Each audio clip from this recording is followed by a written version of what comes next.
Welcome, Camille, the 2006 New South Wales National Speakers President. How did you get started in the speaking business? Well, I actually met a previous legend, a New South Wales legend, which was Rob Salisbury, who's one of our past presidents as well, at a swap event. And he came up and had a chat with me and said, "Have you ever heard of national speakers?" And I'd said no. And the next thing you know, I was at a meeting and I joined, and well, Yeah, history. the rest is history. Yes, yeah, fantastic. And Rob is a legend. Yes.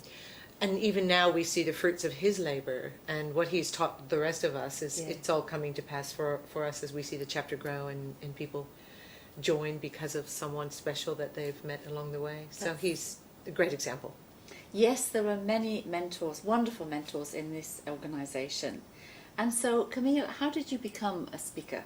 Well, I'm actually not a speaker per se. I'm a professional master of ceremonies, so I do a lot of corporate MC work and a bit of facilitation as well. So I do come from a training background, but I saw a niche, and actually one of my other mentors, who was Rodney Marks, previous president to me, sat down with me once at the computer and said, "Let's see if, MC is available, the domain." Oh. And we started searching. We were like, wow, two little kids. And we realized that, no one had taken that niche, and that it was time it was filled.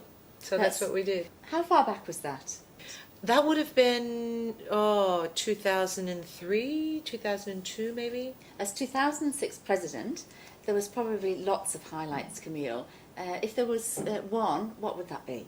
Well, there's probably one professionally and then one personally. So professionally as in for the chapter. And I think it was that we really raised the bar. We moved to a new professional venue that just kind of communicated to people that we were really at the pointy end of the aircraft, I like to say, in first class, and that's where we were headed. And we implemented some new programs that added value to the membership, and so that was pretty special, and we really got a hold on designations and started running with that. So that was great. The team was fantastic as well, and of course, so goes the leader, so goes the group. It really makes a difference to have a great team.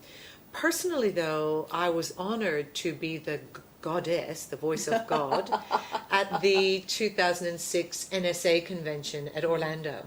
So that was a personal highlight, I think, during my presidency, and that was a lot of fun too. That was fantastic. Yes, that's such an honour for an Aussie. Oh, totally. Yes, and I was able to really give them a little bit of that international feel that I think the NSAA group is keen to know more about. And it's been a tradition for New South Wales chapter to send their senior vice presidents. I know in my time when I went, it was just marvellous, absolutely marvellous. And the contacts and the learning and the whole sense of Cabot Robert. Yeah, it was marvellous.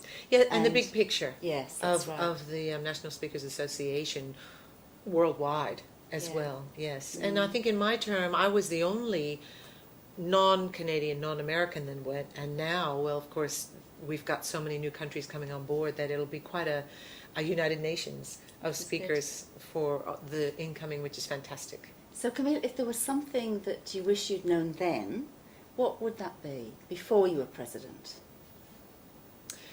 I think I was very lucky, or maybe it was just that I asked and I received fantastic mentoring prior to stepping up.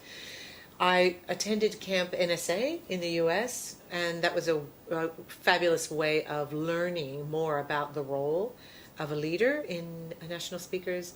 I did a lot of study on my own about leadership, and then I had some great mentors, some great role models that I made sure that I, got stuck into their heads and found out what I needed to know. Yeah.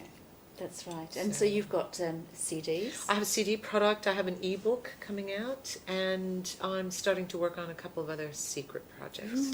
What's the one must that you would recommend for national speakers or any professional speaker to make themselves even better and more successful?